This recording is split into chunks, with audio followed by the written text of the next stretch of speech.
Hello everyone, आपकी अपनी class में आप सभी का स्वागत करता हूं। और आज हम पढ़ेंगे चैप्टर नंबर 3 शुद्ध गति की, यानी कि kinematics. Dear students, chapter 2 and chapter 1 वो हम लोगों ने ऑलरेडी स्टडी कर लिया है। चैप्टर 2 था सदिश और चैप्टर 1 था मात्रक और मापन। ठीक है, मात्रक और मापन और सदिश, ये दोनों चैप्टर हमने फेसबुक लाइव पर अध्ययन किया इनका, और आज हम लोग यूट्यूब पर रिकॉर्डेड क्लास देखेंगे। ठीक है, तो स्टार्ट करते हैं बिना टाइम वेस्ट करे हुए।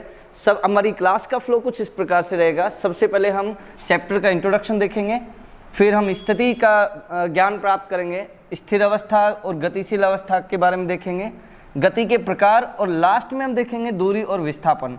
दूरी और विस्थापन के लिए यदि हमारे पास समय रहा तो ही करेंगे, अदरवाइज 1 2 3 4 4 टॉपिक्स हम डिस्कस करेंगे आज की क्लास में। और मैं कोशिश करूँगा कि आपको समझ मिले इन टॉपिक्स की। ठीक है, जितना बताता हूँ, जो बात आपके दिमाग में डालना चाहता हूँ, उतने पर ही आप फोकस करना। ठीक, ओके। तो स्टार्ट करते हैं बिना समय वेस्ट करे हुए। ओके, तो सबसे पहले इंट्रोडक्शन।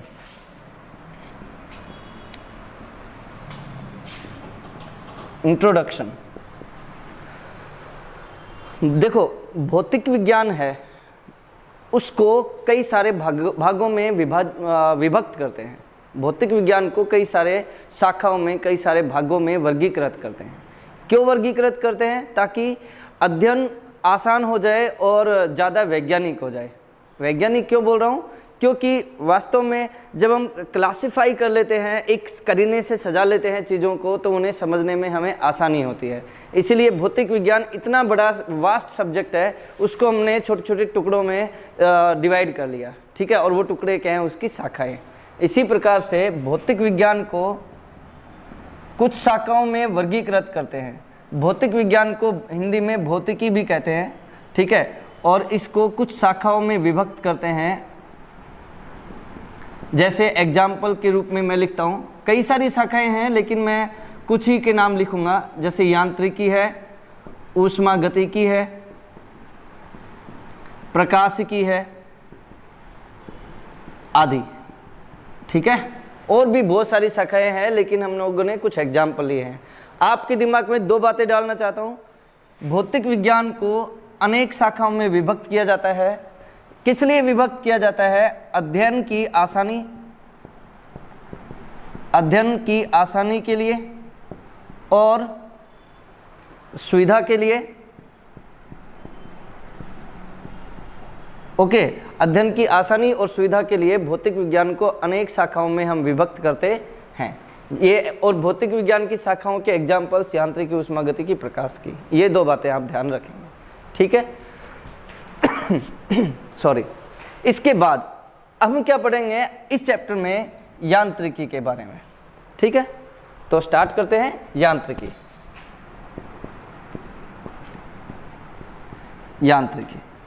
यांत्रिकी को अंग्रेजी में हम क्या कहते हैं?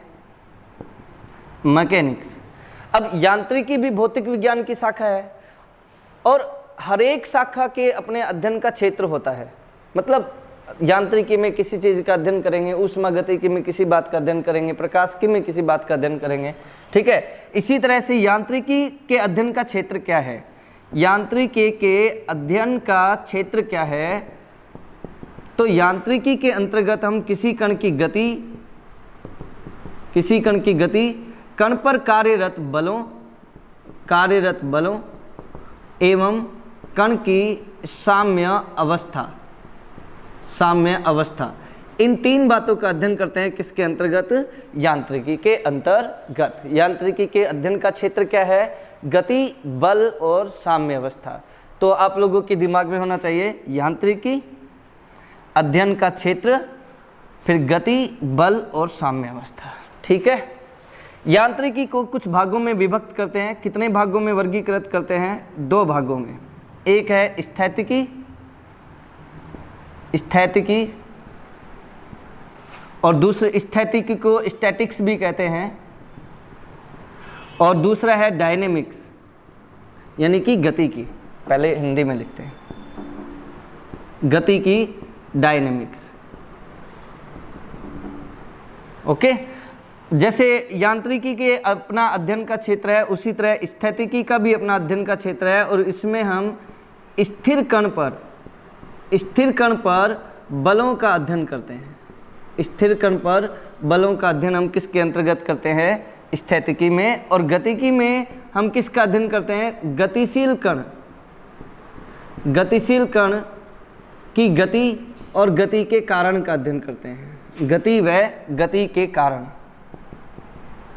गति के कारण यानी कि बलों का अध्ययन करते हैं। तो जब भी बोला जाए डायनेमिक्स तो आपके दिमाग में दो बातें चलनी चाहिए। गतिशील कण होगा, उसकी गति का अध्ययन करेंगे और साथ में बलों का अध्ययन करेंगे। ठीक है, तो डायनेमिक्स में हम किसी कण की गति और कण की गति के कारण यानी कि बलों का भी अध्ययन हम करते हैं। अब गतिकी में से ही हमने एक सेक्शन अलग निकाल लिया। ठीक है, गतिकी में से ही एक सेक्शन हमने अलग निकाल लिया, एक छोटा सा भाग अन्य बना लिया। क्यों कर रहे हैं? ताकि हमारा अध्ययन ज़्यादा क्लासीफाई हो जाए, ज़्यादा वैज्ञानिक हो जाए, और जब क्लासीफाई होगा तो उसे समझने में हमें आसानी रहेगी, सुविधा रहेगी। ओके, तो गतिकी को भी एक और छोटे से भाग में बांटते हैं। उसमें से एक छोटा, ऐसा नहीं भाग में बांटते हैं, उसका ही एक अलग भाग हम निकाल लेते हैं जिसे हम कहते हैं शुद्ध गतिकी। ठीक है, और इसको अंग्रेजी में क्या बोलते हैं? काइनेमेटिक्स बोलते हैं। और यही हमारा चैप्टर है, देख लो, शुद्ध गतिकी, काइनेमेटिक्स। और शुद्ध गतिकी के अध्ययन का क्षेत्र क्या है? शुद्ध गतिकी में किसका अध्ययन करते हैं? इसमें हम केवल किसका अध्ययन करते हैं? इसमें केवल कण की गति का अध्ययन करते हैं, केवल कण की गति का अध्ययन करते हैं, बलों का अध्ययन नहीं करते हैं। तो आपसे कोई पूछे पहली बात तो कि यांत्रिकी का अध्ययन का क्षेत्र है क्या है, यांत्रिकी में किसका अध्ययन करते हैं? तो आप कहेंगे गति, बल और साम्यावस्था का, तीन बातों का अध्ययन करेंगे। फिर बात करें कोई आपसे कि यांत्रिकी को कितने भागों में वर्गीकृत करते हैं? दो भागों में, स्थैतिकी और गतिकी, स्टैटिक्स और डायनेमिक्स। ओके, स्थैतिकी नाम से स्थैतिकी, ओके, तो मतलब स्टैटिक्स मतलब स्टेशनरी, स्थिर, तो इसमें स्थिर कणों पर बल का अध्ययन करते हैं। और गतिकी डायनेमिक्स में हम गतिशील कण की गति और गति के कारण यानी बल का अध्ययन करते हैं। गतिकी का ही एक सेक्शन है जिसे हम कहते हैं शुद्ध गतिकी। ठीक है, गतिकी का ही एक छोटा सा सेक्शन हमने अलग निकाल लिया जिसे कहेंगे शुद्ध गतिकी, काइनेमेटिक्स। ओके, और काइनेमेटिक्स में हम केवल कण की गति का अध्ययन करते हैं, बलों का अध्ययन नहीं करते। कोई तुमसे पूछे गतिकी और शुद्ध गतिकी में क्या अंतर है? गतिकी और शुद्ध गतिकी में क्या अंतर है? तीसरी बार, गतिकी और शुद्ध गतिकी में क्या अंतर है? तो गतिकी में हम गति और बल का अध्ययन करते हैं, शुद्ध गतिकी में केवल गति का अध्ययन करते हैं, बल का अध्ययन नहीं किया जाता है। ओके, तो ये था इंट्रोडक्शन। ओके, फर्स्ट जो चैप्टर का इंट्रोडक्शन था वो हमने सफलतापूर्वक कंप्लीट कर लिया है। मैं आशा करता हूँ कि आपको ये सब बातें क्लियर हो गई होंगी। ठीक, ओके, तो अब हम चलते हैं नेक्स्ट सेक्शन पर, और अब हम बात करेंगे स्थिति की। और ये ज़्यादा ध्यान से सुनने का टॉपिक है, स्थिति। देखो डियर, इंट्रोडक्शन से जनरली क्वेश्चन नहीं बनते हैं, पर फिर भी आपको पता होना चाहिए। अब हम बात करते हैं स्थिति की, और ये भी इतना महत्वपूर्ण टॉपिक है कि आप लोगों को आगे की चीज़ें यदि समझनी है ना, तो उसके लिए ये समझ में आना चाहिए। स्थिति, पोजीशन। स्थिति क्या होती है? तो स्थिति के लिए जैसा मैं बताता हूँ वही चीज़ आप याद रखो। कोई कण कहाँ उपस्थित है, कोई कण कहाँ उपस्थित है, कहाँ है, इस प्रश्न का जवाब ही क्या होगा? कण की स्थिति। कहाँ है, यही स्थिति होगा, इसी का आंसर क्या होगा? स्थिति होगा। दूसरी बात, किसी कण की यदि आप स्थिति बताना चाहते हो, मैं बार बार कण बोलता हूँ, ये सब आप दिमाग में रखना। कण के बारे में मैं बता देता हूँ, चलो एक बार बीच में कण के बारे में बता देता हूँ। कण, ठीक है, कण एक टॉपिक है जो मैं बता देता हूँ। देखो, पार्टिकल, कोई भी वस्तु जो बहुत ज़्यादा सूक्ष्म है, बहुत सूक्ष्मतम वस्तु जो है ना, बहुत सूक्ष्म वस्तु को हम क्या कह सकते हैं? कण कह सकते हैं। बहुत सूक्ष्म वस्तु को क्या कहा जाता है? कण। या यांत्रिकी के अंतर्गत क्या कहा जाता है? यांत्रिकी के अनुसार किसी वस्तु का आकार, वस्तु यानी कोई पिंड, वस्तु का आकार पिंड मतलब कणों का समूह। किसी वस्तु का आकार यदि उसके द्वारा तय की गई दूरी, उसके द्वारा तय की गई दूरी की तुलना में आकार, वस्तु का आकार तय की गई दूरी की तुलना में, आकार, दूरी और तुलना वर्ड पर ध्यान देना। किसी वस्तु का आकार उसके द्वारा तय की गई दूरी, उसके वर्ड पर भी ध्यान देना। किसी वस्तु का आकार उसके द्वारा तय की गई दूरी की तुलना में यदि तुलना में नगण्य हो तो उस वस्तु को हम क्या कहेंगे? उस वस्तु को क्या कह सकते हैं? कण कह सकते हैं। जिस वस्तु का आकार उसके द्वारा तय की गई दूरी की तुलना में नगण्य हो, उस वस्तु को क्या कह सकते हैं हम लोग? कण कह सकते हैं। ठीक है, तो कण आई होप आपको समझ में आ गया होगा। या तो आप बोलो सूक्ष्म वस्तु या फिर बोलो यांत्रिकी के अनुसार कण की क्या परिभाषा है, तो वो भी मैंने आपको बता दिया है कि वस्तु का आकार यदि उसके द्वारा तय की गई दूरी की तुलना में नगण्य हो तो उसे कण कह सकते हैं। एग्जाम्पल जैसे मैं लूँ, बस काफ़ी बड़ी है हमारी तुलना में, लेकिन जब बस मान लो चले कि 400-500 किलोमीटर डिस्टेंस ट्रेवल कर ले, यदि बस यदि 400-500 किलोमीटर दूरी तय कर ले, तो फिर बस को हम एक कण की तरह से ट्रीट कर सकते हैं, कण मान सकते हैं। वैसे है नहीं कण, लेकिन उसने जो दूरी तय करी उसकी तुलना में बस का साइज कुछ भी नहीं है, ना के बराबर है, तो फिर हम कह देंगे बस क्या है? एक कण है। ओके, तो ये वाली बात भी आई थिंक मैंने समझा दी है और ये आप दिमाग में भी रखोगे इसी प्रकार से दोनों बातें कण के बारे में। ठीक है, अब आते हैं स्थिति पर। तो जो मैं बार बार कण यूज करूंगा तो मतलब मैं वस्तु की बात कर रहा हूं जो काफी लंबी दूरी तय करती है, ऐसा है। ओके, स्थिति तो मैंने बताया, स्थिति मतलब कोई कण है ना, कोई कण की स्थिति यदि हमें बात करनी, स्थिति क्या होती है, तो स्थिति निर्देशांकों के रूप में बताई जाती है। ठीक है, स्थिति किसके रूप में बताई जाती है? निर्देशांकों के रूप में बताई जाती है।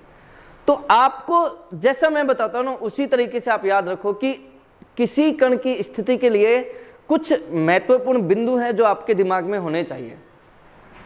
तो स्थिति का यदि आपको ज्ञान प्राप्त करना है तो आपको कुछ आवश्यक बिंदु हैं जो पता होने चाहिए।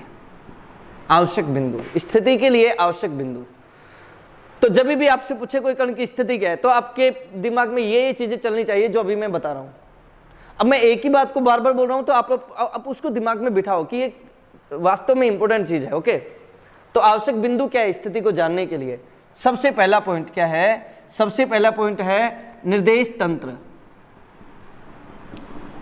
निर्देश तंत्र, यदि आपसे कोई स्थिति पूछे तो आप बोलना निर्देश तंत्र कौन सा है भैया। अब निर्देश तंत्र में फिर आपको निर्देशांक तंत्र की आवश्यकता होगी, निर्देशांक तंत्र की आवश्यकता होगी। अब निर्देशांक तंत्र की आवश्यकता क्या है वो भी देखेंगे। अच्छा, निर्देशांक तंत्र में फिर किसकी जरूरत होती है? संदर्भ बिंदु की जरूरत होती है। और संदर्भ बिंदु के साथ साथ निर्देशांक तंत्र में संदर्भ रेखाओं की जरूरत होती है। मैं हर एक चीज को क्लियर करूंगा, हर एक बात को यहाँ पर क्लियर करने वाला हूं। और संदर्भ रेखाओं के साथ साथ संदर्भ तल की भी आवश्यकता होती है। और यदि ये सब चीजें आपको पता चल जाए तो फिर आपको एक ज्ञान मिलेगा किसका? निर्देशांक का। और फिर निर्देशांक से आप क्या बता पाओगे? स्थिति। ठीक है, और स्थिति बताने का एक अन्य और तरीका है और वो क्या है हमारे पास? स्थिति सदिश। वो क्या है हमारे पास में? स्थिति सदिश। ठीक है, और वो भी क्या बताता है? स्थिति ही बताता है। ठीक है, तो यदि आपको स्थिति या स्थिति सदिश का ज्ञान प्राप्त करना है, किसी कण की स्थिति बतानी है, तो आपको पहले इन सब की समझ होनी आवश्यक है। तो मैं बारी बारी से सब बातें बताऊंगा, ध्यानपूर्वक सुनना। जैसा बताता हूं उतना ही आप याद रखें, उतना आपके लिए सफिशिएंट रहेगा। सबसे पहले हम बात करते हैं निर्देश तंत्र की। निर्देश तंत्र को frame of reference, frame of reference, spelling थोड़ा देख लेना। ओके, निर्देश तंत्र या फ्रेम ऑफ रेफरेंस क्या होता है? तो आप इसको इस तरह समझे, जो स्टेटमेंट बोल रहा हूं वही दिमाग में रखना। कोई कण की स्थिति और उसकी गति का निर्धारण करने के लिए हमें एक क्षेत्र निश्चित करना पड़ता है जिसमें वो कण स्थित है या फिर जिस उस में कण गति कर रहा है। जैसे हम लोग सभी किस में, बड़े लेवल पर किस में, ब्रह्मांड में। उससे छोटे लेवल पर किस में है, आकाश गंगा में। उससे छोटे लेवल पर किस में है, सौर मंडल में। उससे छोटे लेवल पर किस में है, धरती पर है, पृथ्वी पर। उससे छोटे लेवल पर किस में है, हम अपने चलो ज़्यादा लंबा नहीं खींचेंगे, इस कमरे में है। कमरा क्योंकि पृथ्वी पर ही है। और कमरे में कहाँ पर है हम लोग, बोर्ड के सामने या मोबाइल के आगे, है ना, मतलब मोबाइल के पीछे, इस तरह कह सकता हूँ। ठीक है कि नहीं। तो आप देख रहे हैं कि ब्रह्मांड सबसे बड़ा एक एरिया है जिसमें हम उपस्थित हैं, और उसका एक छोटा सा क्षेत्र है ये कमरा जिसमें हम उपस्थित हैं। ठीक है ना। तो आप क्या कहेंगे कि कोई कण की स्थिति और गति जिस क्षेत्र में होती है उसी को हम क्या कह देते हैं, फ्रेम ऑफ रेफरेंस। और ये कौन सेलेक्ट करता है, ये हम सेलेक्ट करते हैं हमारी आसानी के लिए, हमारी सुविधा अनुसार। तो वह क्षेत्र ब्रह्मांड का वह क्षेत्र जिसमें कण की स्थिति व गति का निर्धारण करते हैं।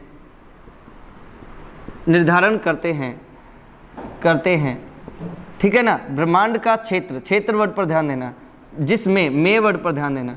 ब्रह्मांड का क्षेत्र जिसमें कण की स्थिति और गति, कण और स्थिति और गति और निर्धारण वर्ड पर ध्यान देना। तो ब्रह्मांड का वो क्षेत्र जिसमें कण की स्थिति और गति का निर्धारण किया जाता है, उस क्षेत्र को हम क्या कहते हैं, निर्देश तंत्र। एग्जाम्पल के रूप में जैसे कमरा।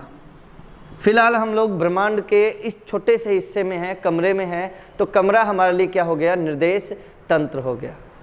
अच्छा, खास बात क्या है, खास बात ये है कि ये जो ना निर्देश तंत्र, ये स्वेच्छ है, हम लोग अपनी सुविधा अनुसार सेलेक्ट कर सकते हैं। सुविधा अनुसार हम लोग इसे चूज कर सकते हैं, सेलेक्ट कर सकते हैं, इसका चयन कर सकते हैं। हमारी सुविधा के अनुसार हम कैसा भी निर्देश तंत्र एज्यूम कर सकते हैं, कल्पना कर सकते हैं। जैसे यदि हम कमरे में हैं तो कमरा हमारे लिए फ्रेम ऑफ रेफरेंस हो गया। भाई कमरे में कहाँ, कमरे के सापेक्ष सब चीज़ों का देखेंगे। बस में है तो बस हमारे लिए निर्देश तंत्र हो जाएगा, बाइक है तो बाइक निर्देश तंत्र हो जाएगा।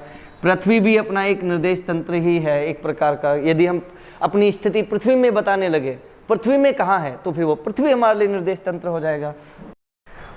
ओके, तो अब भी हमने देख लिया निर्देश तंत्र। ठीक है, अब दूसरे स्टेप पर चलते हैं, निर्देशांक तंत्र। अब निर्देशांक तंत्र क्या चीज होती है, तो इसको इस तरह समझे। निर्देशांक तंत्र पता है क्या है, विभिन्न बिंदु या बिंदुओं, रेखाओं व तलों का समूह। ठीक है, इस वर्ड को इसी तरह समझे। निर्देशांक तंत्र क्या है, विभिन्न बिंदुओं, विभिन्न रेखाओं एवं विभिन्न तलों का समूह क्या कहलाता है, निर्देशांक तंत्र कहलाता है। मतलब निर्देशांक तंत्र की आवश्यकता क्या है, पहले तो ये देखे तो ठीक है, हमने देखा कि कोई कण कहाँ पर है, इसको बताने के लिए हम निर्देश तंत्र का उपयोग करते हैं। अब निर्देश तंत्र में हम कहाँ हैं, जैसे कमरा हमने निर्देश तंत्र चुना, तो कमरे में कहाँ पर है, उसके लिए फिर हमें निर्देशांक तंत्र की आवश्यकता पड़ेगी। तो निर्देश तंत्र में उपस्थिति बतानी है तो उसके लिए हमें निर्देशांक तंत्र की आवश्यकता पड़ती है। निर्देश तंत्र में स्थिति बतानी है तो उसके लिए हमें किसकी आवश्यकता पड़ती है, निर्देशांक तंत्र की। और निर्देशांक तंत्र क्या है, विभिन्न बिंदुओं, रेखाओं एवं तलों का समूह होता है। इस लाइन को जस्टिफाई करूंगा मैं, ये जो लाइन लिखी है कि निर्देशांक तंत्र बिंदुओं, रेखाओं, तलों का समूह है, इस लाइन को मैं जस्टिफाई करूंगा एक एग्जाम्पल से। देखो, उससे पहले मैं ये और बता देता हूं कि निर्देशांक तंत्र भी हम अपनी स्वेच्छा से, अपनी सुविधा के हिसाब से इसका भी चयन कर सकते हैं। सुविधा अनुसार इसका भी हम चयन कर सकते हैं। ऐसा नहीं कि केवल एक ही निर्देशांक तंत्र हम सर्वथा उपयोग करते हैं, अलग अलग जगह पर अपनी आवश्यकता के हिसाब से, अपनी सुविधा के हिसाब से अलग अलग निर्देशांक तंत्र हम काम में लेते हैं। पर ज़्यादातर उपयोगी जो निर्देशांक तंत्र है वो कौन सा है, कार्तीय निर्देशांक तंत्र। काफ़ी ज़्यादा यूज होने वाला निर्देशांक तंत्र कौन सा है, कार्तीय निर्देशांक तंत्र। अब कार्तीय निर्देशांक तंत्र क्या है ये हम देखेंगे और यहीं से आपको इस लाइन का जस्टिफिकेशन मिलेगा कि कोई निर्देशांक तंत्र बिंदुओं, रेखाओं और तलों का समूह होता है। कार्तीय निर्देशांक तंत्र, इसको देखते हैं। तो कार्तीय निर्देशांक तंत्र में 3 रेखाएं होती हैं, सरल रेखाएं होती हैं, याद रखेंगे 3 सरल रेखाएं होती हैं और ये परस्पर एक दूसरे को मतलब लंबवत काटती हैं, एक दूसरे को लंबवत एक बिंदु पर काटती हैं, एक बिंदु पर काटती हैं। तो देखो कार्तीय निर्देश तंत्र में 3 रेखाएं हैं और ये एक दूसरे को एक बिंदु पर काटती हैं। इस बिंदु को क्या कहा जाता है? मूल बिंदु कहा जाता है। ठीक है, अब ये रेखाएं जो हैं ये मिलकर तलों का निर्माण करती हैं। तो कार्तीय निर्देश तंत्र में 3 मूल तल होते हैं, 3 मूल तल होते हैं, ठीक है, और 3 उनके विपरीत तल पाए जाते हैं। तो टोटल देखा जाए तो 6 तल होते हैं। बाकी कार्तीय निर्देश तंत्र में मूल तल कितने होते हैं? 3। इसको भी चित्र से देखना आप लोग, इसको भी चित्र से देखना ध्यान पूर्वक। ओके, देखो ये मान ले, ये तो है y एक्सिस, ये वाली है y एक्सिस, ये x, ठीक है, तो 2 x हो गए। अच्छा, इन रेखाओं को क्या कहा जाता है? इन रेखाओं को हम क्या कहते हैं कार्तीय निर्देश तंत्र में? अक्ष। तो ये x अक्ष हो गया, ठीक है, ये वाला क्या हो गया? y अक्ष। और z अक्ष कहां पर होता है? z अक्ष होता है x और y के लंबवत, मतलब इधर। यदि x और y बोर्ड के तल में है तो z बोर्ड के लंबवत होता है। पर अब बोर्ड के लंबवत मैं इसको दिखा नहीं सकता, 2D में दिखाने के लिए मैं z अक्ष को यहां पर दिखाऊंगा, ठीक है। तो अब आप देख सकते हो कार्तीय निर्देश तंत्र में 3 रेखाएं हैं जिन्हें अक्ष कहते हैं, x, y और z। तो आप देख रहे हैं कोई निर्देशांक तंत्र रेखाओं का क्या है? समूह है। और ये तीनों एक बिंदु पर काट रही हैं, देखो एक बिंदु पर काट रही हैं। इस बिंदु को हम क्या कहेंगे? मूल बिंदु कहेंगे। इस बिंदु को क्या कहा जाएगा? मूल बिंदु। अभी के लिए नाम ही लिखता हूं, मूल बिंदु। ओके, और ये जो रेखाएं हैं ये मिलकर क्या बनाएंगी? तल। जैसे देखो x और y जो रेखाएं हैं मिलकर क्या बनाएंगी? xy तल, xy तल। y और z अक्ष मिलकर क्या बनाएंगी? ये बनाएंगी yz तल। और z और x अक्ष मिलकर क्या बनाएंगी? xz तल। तो इस प्रकार से आप देख सकते हैं कि कोई भी निर्देशांक तंत्र जो है उसमें कुछ रेखाएं होंगी, कुछ बिंदु होंगे और कुछ तल होंगे। तो कोई भी निर्देशांक तंत्र विभिन्न बिंदुओं, रेखाओं और तलों का समूह होता है और ये हम अपनी सुविधा के हिसाब से इसका चयन हम कर सकते हैं। जैसे देखो कार्तीय निर्देश तंत्र में हम लोग क्या लेते हैं? रेखाएं मतलब अक्ष रखते हैं x, y, z, ठीक है। और यदि हम और एक निर्देश तंत्र की बात करें, ध्रुवीय निर्देश तंत्र की, तो उसमें स्थिति कोण के रूप में व्यक्त करते हैं हम लोग कई बार। उसके बारे में हम आगे देखेंगे जब निर्देशांक की बात करेंगे तभी। तो ये तो था निर्देशांक तंत्र। तो अभी हमने 2 बातें समझ में आई है, क्या? कि कोई कण की स्थिति का निर्धारण हम निर्देश तंत्र में करते हैं और निर्देश तंत्र में उपस्थिति बताने के लिए हमें निर्देशांक तंत्र की आवश्यकता होती है। निर्देशांक तंत्र कुछ रेखाओं, कुछ बिंदुओं और तलों का समूह होता है। अब बात करते हैं संदर्भ बिंदु क्या होता है। संदर्भ बिंदु मतलब, बस इसमें ज़्यादा वर्ड्स नहीं लिखूंगा, 1 मिनट में बता दूंगा इसको। संदर्भ बिंदु मतलब होता है रेफरेंस पॉइंट, मतलब जिसके, अब इसके वर्ड पर ध्यान देना, जिसके सापेक्ष, सापेक्ष वर्ड पर ध्यान देना, और स्थिति, किसी कण की स्थिति, किसी कण की स्थिति, स्थिति वर्ड पर ध्यान देना, जिसके सापेक्ष कण की स्थिति बताई जाती है या दर्शाई जाती है, जिसके सापेक्ष कण की स्थिति दर्शाई जाती है, उस बिंदु को क्या कहा जाता है? संदर्भ बिंदु कहा जाता है। जैसे कार्तीय निर्देश तंत्र में, कार्तीय निर्देश तंत्र में सारी की सारी स्थिति, किसी भी कण की स्थिति मूल बिंदु के सापेक्ष हम बताते हैं, मूल बिंदु के सापेक्ष हम बताते हैं। इसीलिए कार्तीय निर्देश तंत्र में मूल बिंदु ही क्या होता है? संदर्भ बिंदु होता है, ठीक है। इसके बाद हम बात करते हैं संदर्भ रेखाओं की। संदर्भ रेखाएं। संदर्भ रेखाएं क्या होती हैं? संदर्भ रेखाएं वो रेखाएं होती हैं, वो अक्ष होते हैं जिनके अनुदिश कण की गति का निर्धारण किया जाता है। जिनके अनुदिश, जिनके वर्ड पर ध्यान देना और अनुदिश वर्ड पर ध्यान देना और गति वर्ड पर ध्यान देना। जिनके अनुदिश कण की गति का निर्धारण किया जाता है, जिनके अनुदिश कण की गति की दिशा का निर्धारण किया जाता है, उन रेखाओं को क्या कहा जाता है? संदर्भ रेखाएं। जैसे कार्तीय निर्देश तंत्र में एक्स, वाई और जेड, ये तीन अक्ष जो हैं, इन्हीं के अनुदिश कोई कण की गति हम देखेंगे। हम कहेंगे कण एक्स दिशा में गतिशील है, वाई दिशा में गतिशील है, या फिर जेड दिशा में गतिशील है। ओके, तो संदर्भ रेखाएं गति की दिशा के लिए उपयोगी हैं, संदर्भ बिंदु स्थिति के लिए उपयोगी है। ठीक है, तो ये हुआ संदर्भ बिंदु, संदर्भ रेखाएं। अब बचा संदर्भ तल। संदर्भ तल क्या होता है? जिस पर, देखना, संदर्भ तल, संदर्भ तल। अब जैसे कोई भी वस्तु यदि रखी है तो कहीं ना कहीं तो टिकेगी कि नहीं टिकेगी। जैसे हम लोग खड़े हैं तो फर्श पर खड़े हैं कि नहीं खड़े हैं? तो फर्श क्या है? एक तल है। मतलब जिस पर कोई कण उपस्थित होता है, जिस पर कोई कण स्थित होता है, उसको हम क्या कहेंगे? उसको संदर्भ तल कहेंगे। देखो, जिसमें है वो निर्देश तंत्र है, और निर्देश तंत्र बोलो या फिर निर्देशांक तंत्र भी कह सकते हैं। ठीक है, जिसमें है वो निर्देशांक तंत्र या निर्देश तंत्र है। जिसके सापेक्ष हम बता रहे हैं स्थिति, वो संदर्भ बिंदु है, मूल बिंदु है। जिसके अनुदिश गति कर रहा है वो संदर्भ रेखा है। और जिस पर उपस्थित है कण,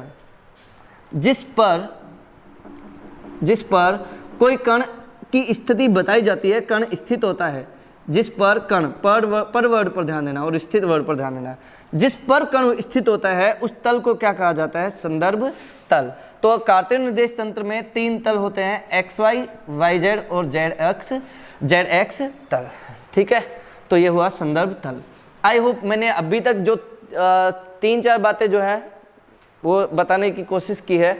निर्देश तंत्र, निर्देशांक तंत्र, संदर्भ बिंदु, संदर्भ रेखाएं, संदर्भ तल, ये मैंने आपको बताया है और मैं समझता हूँ कि आपको शायद ये क्लियर हो गया होगा। ठीक है, अब हम चलते हैं नेक्स्ट पॉइंट पर। अभी हम स्थिति में ही है, स्थिति के लिए ही ये सारा बताना पड़ेगा अपने को। इन सब का ज्ञान होना बहुत आवश्यक है स्थिति समझने के लिए। अब आते हैं अन्य महत्वपूर्ण टॉपिक पर, जिसका नाम क्या है? निर्देशांक। निर्देशांक। तो निर्देशांक क्या होते हैं? तो इस तरह याद रखना है, इस बात को इस तरह याद रखना, किसी कण की स्थिति निर्देशांकों के रूप में ही बताई जाती है। निर्देशांक ही कण की स्थिति होती है, निर्देशांक ही कण की स्थिति होती है। कण की स्थिति निर्देशांकों के रूप में ही बताई जाती है। 3 बार बोल दिया ना। किसी कण की स्थिति किसके रूप में बताई जाती है? निर्देशांकों के रूप में। स्थिति निर्देशांकों के रूप में बताई जाती है, निर्देशांकों के रूप में व्यक्त की जाती है। किसी भी कण की स्थिति निर्देशांकों के रूप में व्यक्त की जाती है। जैसे मान लो, अब बताते कैसे हैं वो भी देखेंगे, उससे पहले सुन लो, निर्देशांक होते क्या हैं? ठीक है, स्थिति निर्देशांकों के रूप में बताते हैं, लेकिन निर्देशांक होते क्या है? निर्देशांक दूरियां भी हो सकती हैं, कई बार कोण भी होते हैं निर्देशांक, कोऑर्डिनेट्स कोण के रूप में हो सकते हैं निर्देशांक। ठीक है, और यदि कोई और निर्देश तंत्र हम ले ले, कोई और निर्देशांक तंत्र ले ले, वेग निर्देशांक तंत्र, संवेग निर्देशांक तंत्र, तो वेग भी निर्देशांक का काम कर सकता है। पर जनरली कार्तीय निर्देश तंत्र या ध्रुवीय निर्देश तंत्र में या तो दूरियां निर्देशांक का काम करती है या फिर कोण, और उन्हीं का हम उपयोग करेंगे। ठीक है, आई थिंक मैंने ये बात समझा दी आपको कि निर्देशांक या तो दूरियों के रूप में होते हैं या कोण के रूप में होते हैं। मैं इस लाइन को जस्टिफाई करता हूं अभी, आप ध्यान से सुनना। ये याद रखना, ये निर्देशांकों की आवश्यकता क्या है? निर्देशांकों की आवश्यकता है स्थिति बताने में। चलो देखो, मैं एक एग्जांपल लेता हूं। जैसे मान लो ये कार्तीय निर्देश तंत्र है, ठीक है, ये एक्स अक्ष, ये वाई और ये वाली जेड अक्ष, और ये है आपका मूल बिंदु। याद रखना, मूल बिंदु के निर्देशांक हमेशा क्या होते हैं? मूल बिंदु के निर्देशांक हमेशा होते हैं 0, 0, 0, और निर्देशांकों को हमेशा छोटे ब्रैकेट में लिखा जाता है। मूल बिंदु के निर्देशांक 0, 0, 0 क्या है? मूल बिंदु को अंग्रेजी में ओरिजिन कहते हैं, वहां से आपको क्लियर होगा।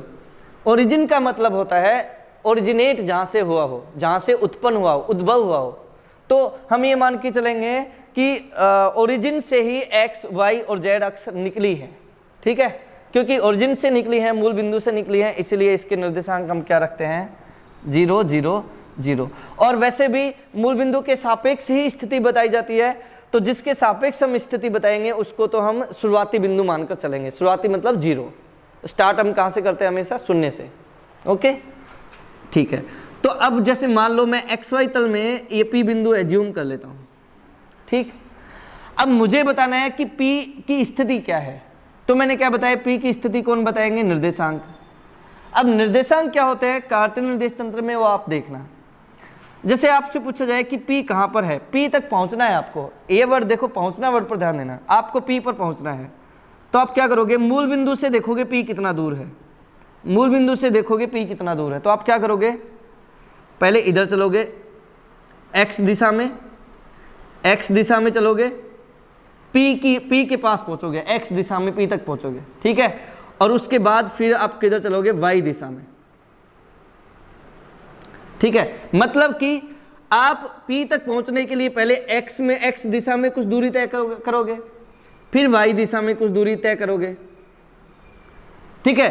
तो मूल बिंदु से एक्स दिशा में जो दूरी है वो एक्स निर्देशांक कहलाएगा, और मूल बिंदु से वाई दिशा में बिंदु की जो दूरी है वो वाई निर्देशांक कहलाएगा। इसी तरह मूल बिंदु से जेड दिशा में जो दूरी है उसे जेड निर्देशांक कहेंगे। तो आप देख रहे हैं क्या कि पी के निर्देशांक क्या है, यहाँ पर मूल बिंदु से एक्स वाई और जेड दिशा में मापी गई दूरियां, निर्देशांक क्या है, मूल बिंदु से एक्स वाई और जेड दिशा में मापी गई दूरियां। तो निर्देशांक यहाँ पर किस रूप में है, दूरियों के रूप में है। ओके, आई होप ये बात आपको क्लियर हुई होगी कि निर्देशांक वास्तव में क्या है, दूरियां हैं। और अब आपसे कोई पूछे कि P बिंदु कहाँ पर है, तो आप कहेंगे कि P बिंदु एक्स वाई जेड पर है, मतलब x दिशा में x दूरी, y दिशा में y दूरी और z दिशा में z दूरी पर है। मतलब यदि मैं बोलूँ एक एग्जाम्पल के रूप में, किसी बिंदु के निर्देशांक है 2 3, तो इसका क्या मतलब है, इसका मतलब है कि कण x दिशा में 2 इकाई दूरी पर है और y दिशा में 3 इकाई दूरी पर है। जब ऐसा कोई बताएगा तो हम लोग बिंदु पर पहुंच जाएंगे, लेकिन ये दूरियां कहाँ से मापते हैं, हमेशा मूल बिंदु से। तो आपने देखा कि निर्देशांक स्थिति बताते हैं और निर्देशांक दूरियां होते हैं जनरली, कौन भी हो सकते हैं। जैसे आपके भी दिमाग में आया होगा जब मैं P की स्थिति बता रहा था, तभी ये Z, ये X, ये Y, मान लो कि ये कण है P, ओके, और ये इस तल में उपस्थित है। अब मुझे P की स्थिति बतानी है, तो मैं क्या कर सकता हूँ, यहाँ से सीधा चलूँ, मूल बिंदु से सीधा चलूँ और ये दूरी माप लूँ R, ठीक है। और अब R किधर है, तो R को मैं X अक्ष के साथ कुछ कोण के साथ दिखा दूँ, थीटा। अब आप देखो, आपसे पूछा जाए P कहाँ पर है, तो आप बोलोगे मूल बिंदु से R दूरी पर, किस दिशा में है, थीटा दिशा में है। किस दिशा में है, थीटा दिशा में है। तो यदि आप लोगों को बोले कि P पर पहुंचना है, तो आप क्या कहोगे, भैया पहले तो X अक्ष से थीटा कोण पर घूमो और फिर R दूरी ट्रेवल करो, तब आप P पर पहुंच जाओगे। तो ये R थीटा भी क्या बता रहे हैं, P की स्थिति बता रहे हैं। तो आप देखो यहाँ पर थीटा कोण भी किसका काम कर रहा है, निर्देशांक का काम कर रहा है। तो भैया निर्देशांक जो है ना, वो क्या है, स्थिति बताने के काम करते हैं, स्थिति बताने का काम करते हैं। या आप कह सकते हो कि निर्देशांक जो है ना, बेसिकली क्या होते हैं, निर्देशांक बेसिकली एड्रेस होता है, एड्रेस होता है किसी भी बिंदु का। निर्देशांक बेसिकली किसी भी बिंदु का क्या होता है, एड्रेस। यदि आपको बताया जाए कि आप कोई व्यक्ति कहाँ पर है, कोई व्यक्ति फिलहाल कहाँ पर है, तो आपको बताया जाए, भाई देखो कंट्री है इंडिया, स्टेट है राजस्थान, डिस्ट्रिक्ट है अलवर और सिटी है बहरोड। ओके, तो आप क्या कहोगे कि ये इंडिया, राजस्थान, अलवर, बहरोड, ये सब क्या है, ये निर्देशांक है जो बता रहे हैं उस व्यक्ति की स्थिति कि वह व्यक्ति फिलहाल बहरोड में है, ठीक है नहीं। तो निर्देशांक बेसिकली एड्रेस बताने का काम करते हैं कि कोई कहाँ पर है। आप देखो कि जब भी आप लोग भूगोल पढ़ते हैं तो भूगोल में किसी भी कंट्री, किसी भी जगह के निर्देशांक बताए जाते हैं किसके रूप में, अक्षांश और देशांतर के रूप में, ठीक है ना। तो अक्षांश और देशांतर भी क्या है, वो निर्देशांक ही है। तो आई थिंक निर्देशांक पर मैंने डिटेल में काफ़ी डिस्कस कर लिया है, अब आगे बढ़ते हैं। ओके, तो देखो निर्देशांक के बाद हम किसकी बात करेंगे?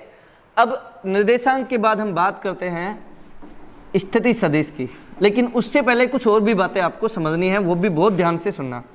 नहीं, अभी ये भी बात आपको पूरा ध्यान से सुननी है। क्या? देखो समझने की कोशिश करना। यदि कोई कण किसी एक अक्ष पर ही उपस्थित है, यदि कोई कण किसी एक अक्ष पर ही उपस्थित है, तो उसे कितने निर्देशांक की जरूरत पड़ेगी? एक निर्देशांक की जरूरत पड़ेगी एक्स अक्ष की। जैसे मान लो एक्स अक्ष पर है तो उसे बस मूल बिंदु से एक्स दूरी चाहिए केवल। वाई और जेड तो कितना है? 0। और यदि वो वाई अक्ष पर है तो फिर उसे निर्देशांक क्या चाहिए?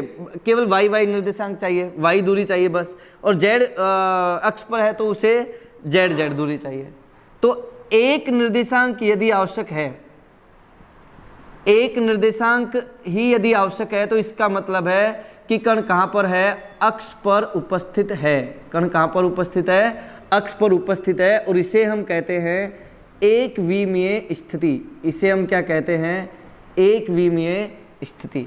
यदि केवल अक्ष पर स्थित है तो एक निर्देशांक की जरूरत पड़ेगी और ये एक विमीय स्थिति कहलाएगी। जैसे एग्जाम्पल 2 0 0, इसका मतलब कण कहाँ पर है? एक्स अक्ष पर है। यदि लिखा हो 0 3 2 0 3 0, तो कण कहाँ पर है? वाई अक्ष पर है। और लिखा हो 0 0 2, तो ये कण कहाँ पर है? जेड अक्ष पर है। आप देख रहे हैं ना, यहाँ केवल एक्स अक्ष की जरूरत है तो एक्स अक्ष पर है। वाई निर्देशांक की जरूरत है 3 है, यहाँ पर एक्स और जेड 0 है तो वाई अक्ष पर है। और जेड निर्देशांक है तो जेड अक्ष पर है। आई थिंक ये बात क्लियर हो गई होगी कि एक निर्देशांक मतलब अक्ष पर उपस्थित है। अच्छा, यदि ऐसी स्थिति हो कि दो निर्देशांक गिवन हो और तीसरा निर्देशांक 0 हो, तो इसका क्या मतलब है? तो दो निर्देशांक हैं, इसका मतलब है कि कण कहाँ पर उपस्थित है? दो निर्देशांक का मतलब है कण तल पर उपस्थित है। दो निर्देशांक का मतलब कण कहाँ पर उपस्थित है? तल पर उपस्थित है, क्योंकि दो निर्देशांकों से तल का निर्माण होता है। ठीक है, तो दो निर्देशांकों का मतलब तल। जैसे मान लो 2 3 0, इसका मतलब है एक्स वाई तल। ठीक है, 0 3 2 वाई जेड तल। ठीक है, और 1 0 2, तो इसका क्या मतलब है? जेड अक्ष तल। ठीक है ना, मतलब दो निर्देशांक गिवन हो, इसका मतलब है तल पर उपस्थित है। ठीक है, एक निर्देशांक का मतलब अक्ष पर उपस्थित है। दो निर्देशांक की जरूरत पड़ रही स्थिति बताने के लिए तो इसे बोलेंगे द्विविमीय स्थिति। द्विविमीय स्थिति। अच्छा, और यदि ऐसा हो, तीन निर्देशांकों की आवश्यकता हो, तीनों निर्देशांकों की आवश्यकता हो पी एक्स वाई जेड, तो इसे बोलेंगे त्रिविमीय स्थिति। इसे बोलेंगे त्रिविमीय स्थिति। और तीन निर्देशांकों का क्या मतलब है? तीन निर्देशांक का मतलब है कि कण कहाँ है। अब कहाँ पर है ऐसा नहीं बोलेंगे, कण कहाँ है? कण मुक्त आकाश में है, फ्री स्पेस, मुक्त आकाश में है। तीन निर्देशांकों का मतलब मुक्त आकाश में है। ठीक है, आई होप ये बातें भी क्लियर हो गई होंगी निर्देशांक वाली। अभी देखो यार, मैं निर्देशांक पर काफ़ी मैंने टाइम कंज्यूम करा है और आई होप आपको ये सब बातें क्लियर हुई होंगी।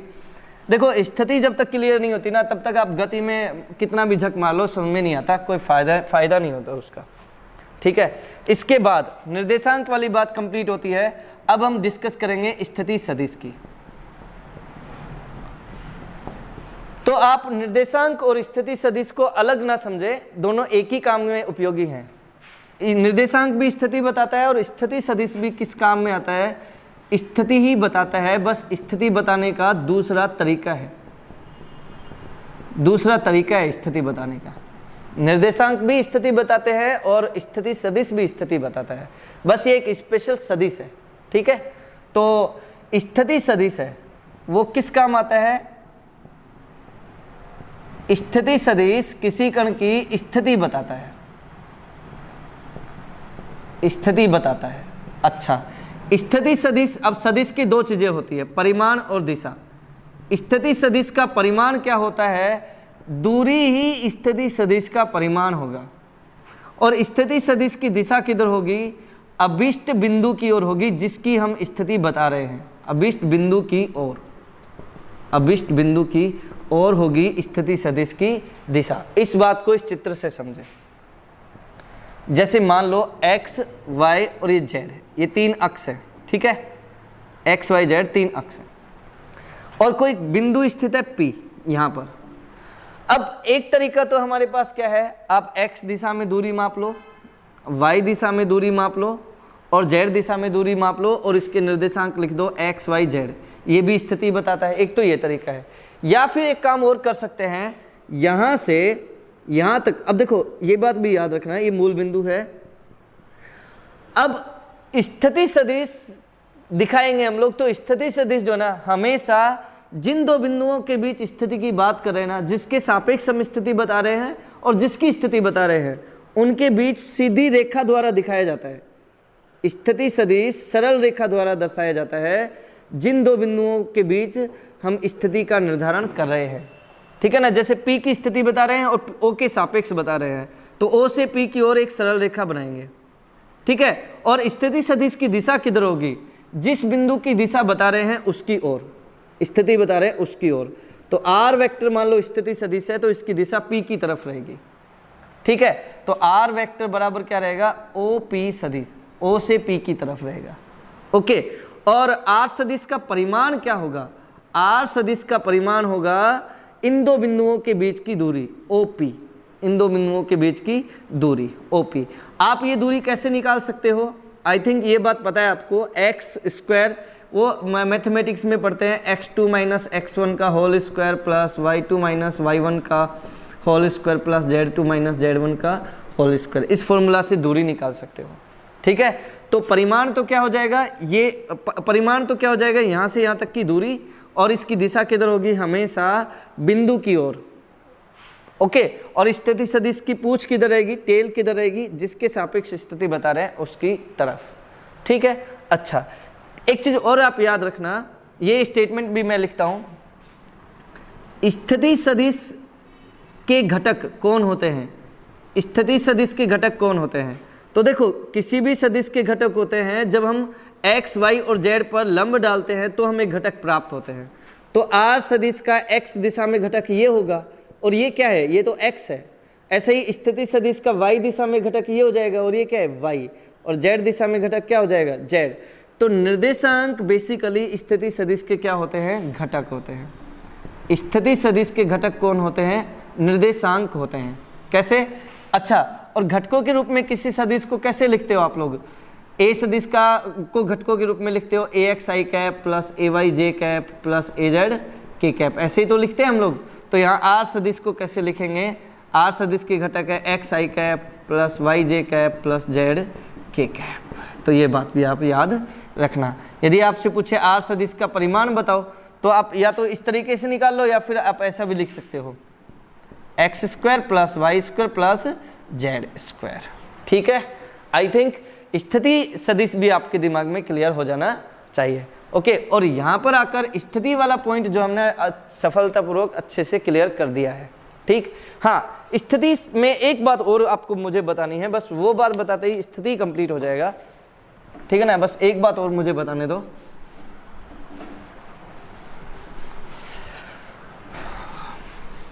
देखना स्थिति क्या चीज होती है। सॉरी, जैसे मान लो कि ये कोई पिलर है, पोल है, ठीक है, और इधर दो व्यक्ति खड़े हैं, एक तो ए है, एक तो ए है और एक बी है, ओके। पोल की दूरी ए से कितनी है, 2 मीटर, और बी से पोल की दूरी कितनी है, मान लो 3 मीटर।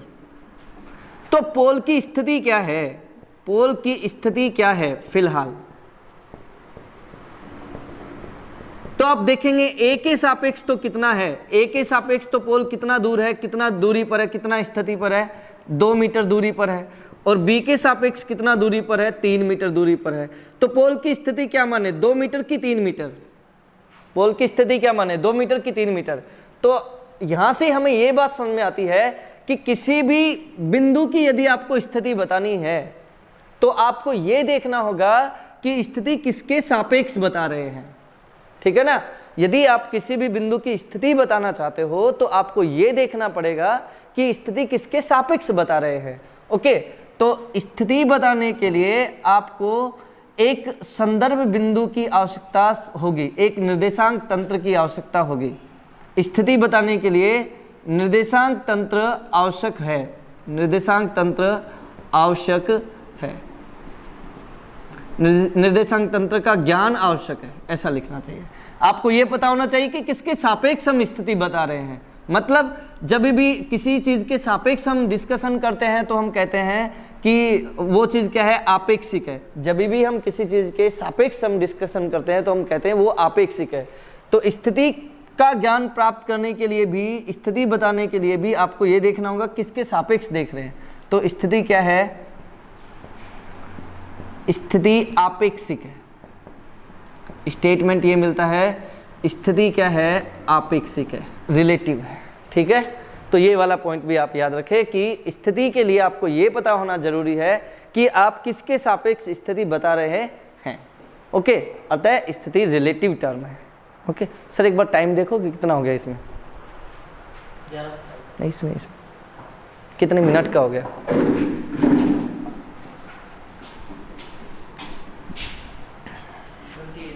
ठीक है, अभी है।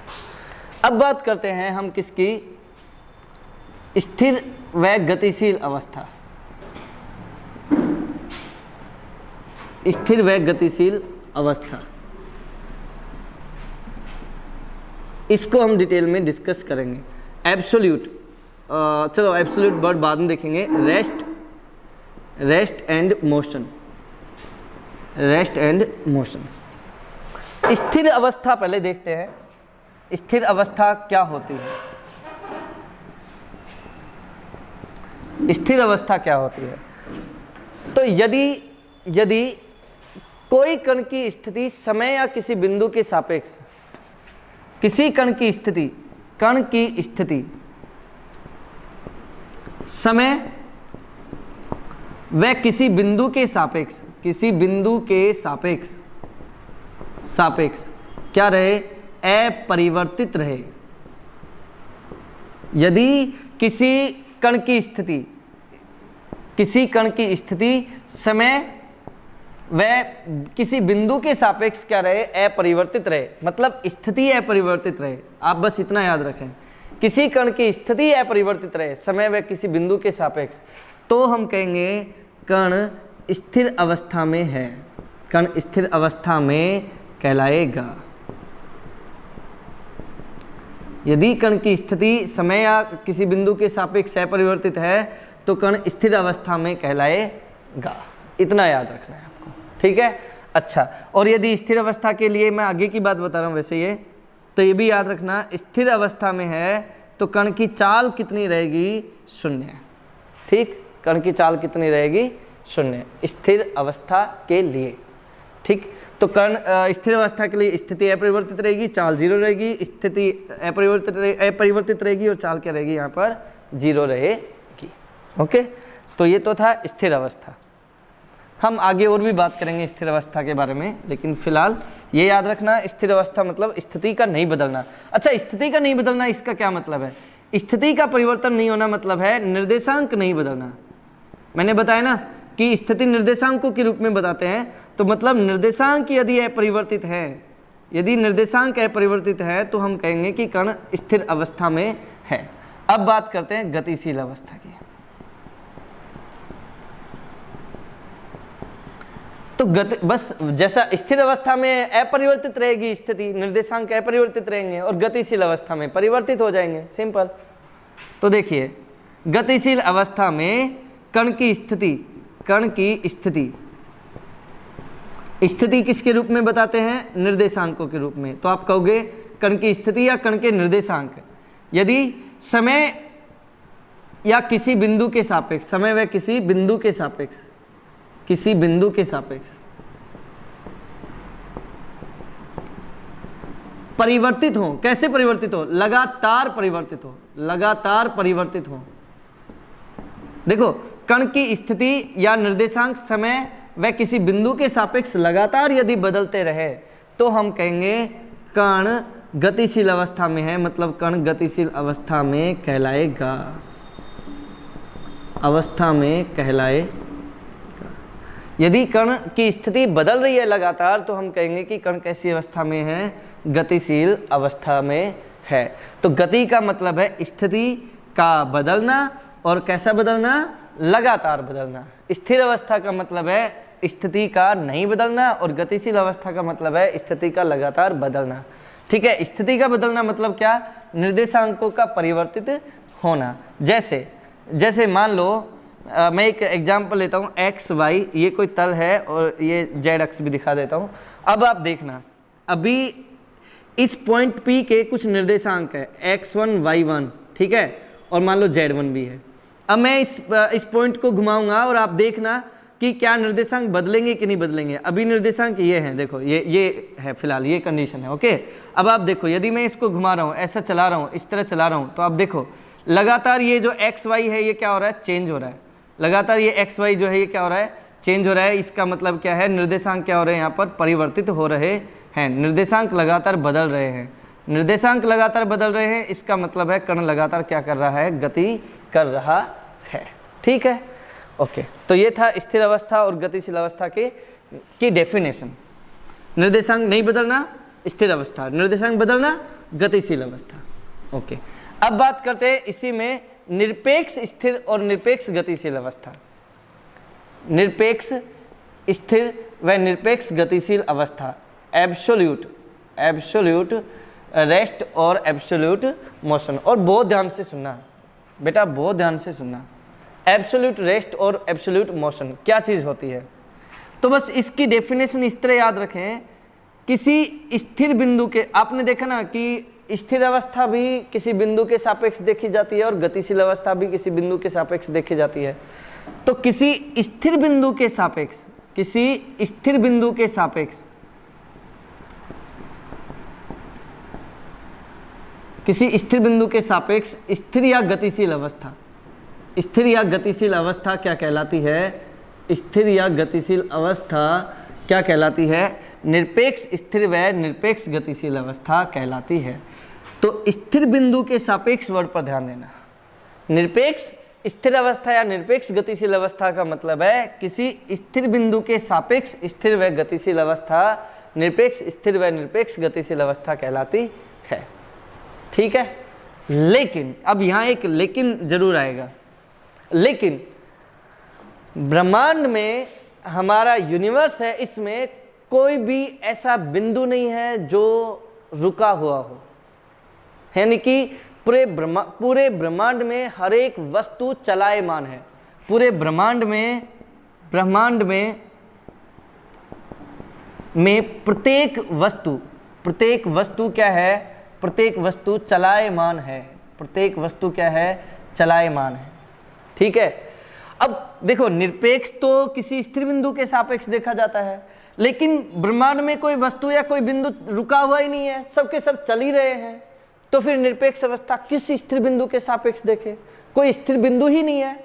तो इसका क्या मतलब निकलता है, इसका मतलब निकलता है निरपेक्ष स्थिर व निरपेक्ष गतिशील अवस्था क्या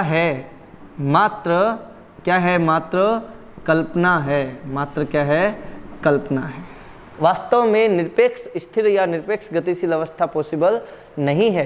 क्यों? क्योंकि निरपेक्ष गतिशील व निरपेक्ष स्थिर अवस्था किसी स्थिर बिंदु के सापेक्ष देखा जाता है, लेकिन ब्रह्मांड में कोई चीज़ स्थिर ही नहीं है। तो निरपेक्ष स्थिर और निरपेक्ष गतिशील अवस्था मात्र क्या है, काल्पनिक है। ओके, लेकिन फिर एक लेकिन आता है। लेकिन पृथ्वी जो है ना, पृथ्वी वो हमें रुकी हुई प्रतीत होती है, स्थिर प्रतीत होती है, स्थिर प्रतीत होती है। पृथ्वी स्थिर प्रतीत होती है, अतः पृथ्वी के सापेक्ष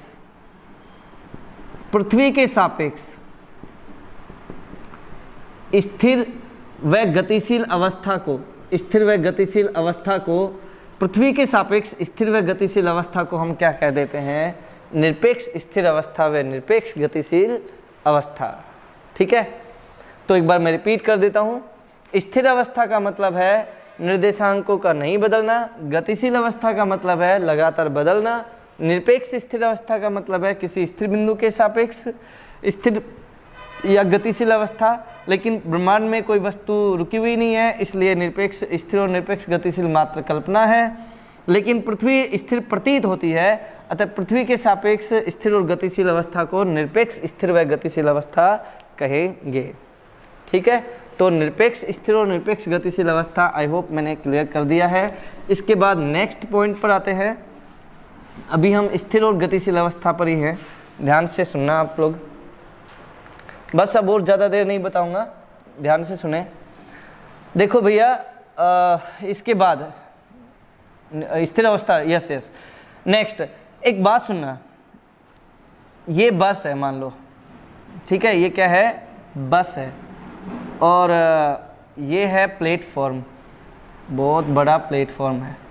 ठीक है, बस में दो व्यक्ति बैठे हैं, बी, चलो एक ही व्यक्ति बैठा है बी, और बस चल रही है सड़क पर, प्लेटफॉर्म पर के आसपास बस क्या कर रही है, चल रही है, आगे की ओर वी वेग से चल रही है, और कोई व्यक्ति है ए, कोई व्यक्ति है ए, ठीक है ए। अब ए देख रहा है बी को, तो अब बी यहाँ पर दिख रहा है ए को, थोड़ी देर बाद बी यहाँ पर दिखेगा, उसके थोड़ी देर बाद यहाँ पर दिखेगा, उसके थोड़ी देर बाद यहाँ पर दिखेगा, उसके थोड़ी देर बाद यहाँ पर दिखेगा। इसका मतलब यदि ए प्लेटफॉर्म पर हो तो प्लेटफॉर्म के सापेक्ष बी क्या कर रहा है, गति, बी गतिशील है। ठीक है, प्लेटफॉर्म के सापेक्ष बी क्या कर रहा है, गतिशील है, क्योंकि प्लेटफॉर्म रुका हुआ है और बी चल रहा है, क्योंकि बस चल रही है। लेकिन यदि मान लो ये ए बी किसके अंदर बैठ जाए, बस के अंदर ही बैठ जाए। अब आप देखो, पहले बी और ए के बीच कितनी डिस्टेंस थी, मान लो 2 मीटर, और थोड़ी देर बस आगे चली जाएगी तभी भी दूरी कितनी रहेगी, 2 मीटर, थोड़ी देर और आगे चला जाएगा तभी भी दूरी कितनी रहेगी, 2 मीटर। तो बस के सापेक्ष बी क्या है, स्थिर है, मतलब दूरी नहीं बदल रही, स्थिति नहीं बदल रही, स्थिति का बदलना ही तो गति कहलाता है। अब स्थिति नहीं बदल रही, इसका मतलब बस के सापेक्ष बी गति नहीं कर रहा है, मतलब स्थिर है। तो अब बी को क्या कहेंगे, स्थिर की गतिशील, बी को क्या कहेंगे, स्थिर की गतिशील। तो आपको फिर यहाँ पर ये बात लेनी पड़ेगी कि किसी भी कण को स्थिर या गतिशील कहने के लिए ये देखना होगा कि किसके सापेक्ष हम देख रहे हैं। ठीक है, तो यहाँ से ये भी क्लियर हो जाता है कि स्थिर व गतिशील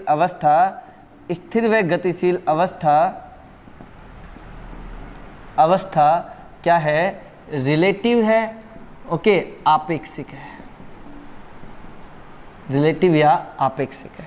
ठीक है, मतलब स्थिर और गतिशील अवस्था बताने के लिए आपको किसका पता होना चाहिए, किस निर्देश तंत्र में हम देख रहे हैं, किस निर्देश तंत्र में हम गति का अध्ययन कर रहे हैं, वो ज्ञान होना आवश्यक है। ओके, तो यहाँ पर आकर स्थिर और गतिशील अवस्था कंप्लीट होता है। तो ये था स्थिर और गतिशील अवस्था जो मैंने अभी आपको एक्सप्लेन किया है। ओके, इसके बाद बस एक टॉपिक बचा है, एक टॉपिक है ये गति के प्रकार, ये जल्दी से खत्म हो जाएगा, बस ये सुन लो, एक टॉपिक जल्दी से बता देता हूँ, गति के प्रकार। गति के प्रकार देखो, मुख्य रूप से गति को 2 भागों में बांटते हैं। एक तो होती है स्थानांतरीय गति और एक होती है घूर्णन गति। देखो, यदि हम कण की गति देख रहे हैं, कण की गति के प्रकार देख रहे हैं, तो कण घूर्णन गति नहीं करता है, कण घूर्णन गति नहीं कर सकता है। तो आप लोग कण की गति देख रहे हैं तो आप लोग घूर्णन गति नहीं लिखेंगे तो भी चलेगा, क्योंकि घूर्णन गति केवल पिंड करता है, कणों का समूह करता है। वस्तु कर सकती है घूर्णन गति, कण नहीं कर सकता। क्यों? क्योंकि घूर्णन गति किसी अक्ष के सापेक्ष होती है और किसी अक्ष के सापेक्ष किसी पिंड की वृत्तीय गति, किसी कण की वृत्तीय गति हो सकती है, घूर्णन गति नहीं हो सकती है। घूर्णन गति हम आगे डिस्कस करेंगे डिटेल में, अभी नहीं। ओके, फिलहाल स्थानांतरित गति पर रहते हैं। स्थानांतरित गति मतलब translational motion, translational motion, translatory motion भी बोल देते हैं। और ये 3 टाइप की होती है। स्थानांतरित गति 3 प्रकार की होती है। एक होती है एक विमीय गति, एक विमीय गति। अब एक विमीय गति किसको कहते हैं? मतलब कण इस प्रकार गति करे, कण इस प्रकार, अब देखो यहां पर था t1 समय पर, वो यहां पर था कोई कण a बिंदु पर, निर्देशांक क्या है x1, और फिर b बिंदु पर चला गया। निर्देशांक अब कितना हो गया? अब निर्देशांक कितना हो गया? x2। ठीक है, कितने अच्छा y और z कितना है यहाँ पर? y और z कितना है यहाँ पर? 0। क्लियर? तो कितने निर्देशांक बदल रहे समय के सापेक्ष? t2 समय पर समय के सापेक्ष कितने निर्देशांक बदल रहे? x1 से x2 ही तो हुआ, y z तो 0 ही है, तो यहाँ तो एक ही निर्देशांक बदल रहा है। यदि इस स्थिति की बात करूँ तो मैं, मतलब ये निर्देशांक है y, यहाँ से यहाँ तक। अभी t1 समय पर कण c1 बिंदु पर है, c बिंदु पर है, तो और ये यहाँ से यहाँ तक क्या है? x1 और y। ठीक है, और फिर थोड़ी देर बाद यहाँ पर चला गया d बिंदु पर t2 समय बाद। तो अब निर्देशांक क्या हो गया? देखो y तो उतना ही है क्योंकि एक सरल रेखा में चल रहा है, y तो उतना ही है, लेकिन x चेंज हो गया। तो देखो इन दोनों ही केस में केवल एक निर्देशांक बदल रहा है, x निर्देशांक बदल रहा है, x निर्देशांक बदल रहा है। ठीक है, यदि कोई कण ऐसे चलता, ऐसे चलता, ऐसे चलता, तो ये y निर्देशांक बदलता। ठीक है, तो हम क्या कहेंगे? जब कण इस प्रकार गति करे, कण इस प्रकार गति करे, कण इस प्रकार गति करे कि उसका केवल एक निर्देशांक बदले, उसका केवल एक निर्देशांक बदले, समय के सापेक्ष केवल एक निर्देशांक परिवर्तित हो। प्लीज ध्यान से सुने, केवल एक निर्देशांक यदि परिवर्तित हो तो उसे हम कहेंगे एक विमीय गति। और एक विमीय गति, जैसे ये देखो यहाँ पे एक ही निर्देशांक बदल रहा है, यहाँ पर भी एक ही निर्देशांक बदलना चाहिए। एक निर्देशांक यदि परिवर्तित हो तो एक विमीय गति कहेंगे। और एक विमीय गति क्या होती है? सरल रेखा में गति, सरल रेखा में गति। ठीक है, तो एक देखो, एक तो स्थानांतरित गति का प्रकार क्या हुआ? एक विमीय गति। एक विमीय गति में एक ही निर्देशांक बदलेगा, और सरल रेखा में गति जो है एक विमीय गति ही होती है। ठीक, ओके। दूसरी टाइप की गति क्या है? दूसरी गति कौन सी है? दूसरी गति है द्विविमीय गति, द्विविमीय गति। तो नाम से स्पष्ट है। अब आप देखो इधर, ऐसी गति करे कोई, तो अभी इसका कितने निर्देशांक है? मान लो x1 y1, तो यहाँ पर एक निर्देशांक है x1 और एक निर्देशांक है y1। और यहाँ पर आप देखो इस जगह पर, तो यहाँ निर्देशांक है x2, ये y2, तो क्या चेंज नहीं हो गया क्या? कितने निर्देशांक बदल गए? इधर 2 निर्देशांक बदल गए। ओके, इस तल में रहते हुए कितने निर्देशांक बदल रहे हैं? 2 निर्देशांक बदल रहे हैं।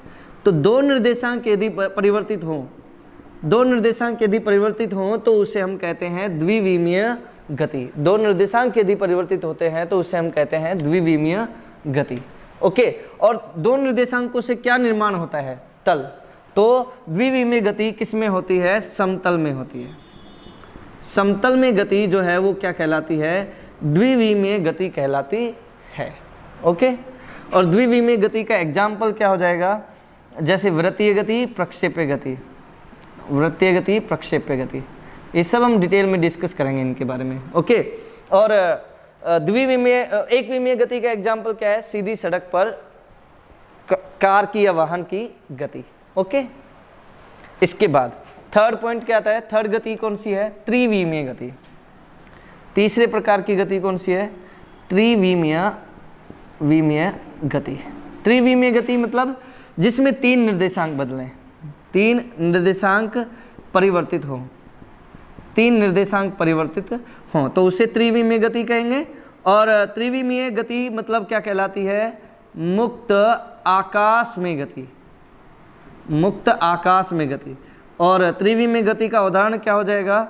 जैसे मक्खी की गति, मक्खी की गति, क्योंकि त्रिविमीय गति में देखो ये तो एक विमीय गति हुई, और ऐसा चल रहा हो तो द्विवी में गति हो, और ऐसा चलता हुआ फिर ऐसा आ जाए बाहर की तरफ फिर वापस चला जाए, तो ये जो गति है, इस टाइप की जो गति है, ये क्या कहलाएगी? त्रिवी में गति। इसमें तीनों निर्देशांक परिवर्तित होंगे, पर गति के लिए निर्देशांक जरूर परिवर्तित होना चाहिए।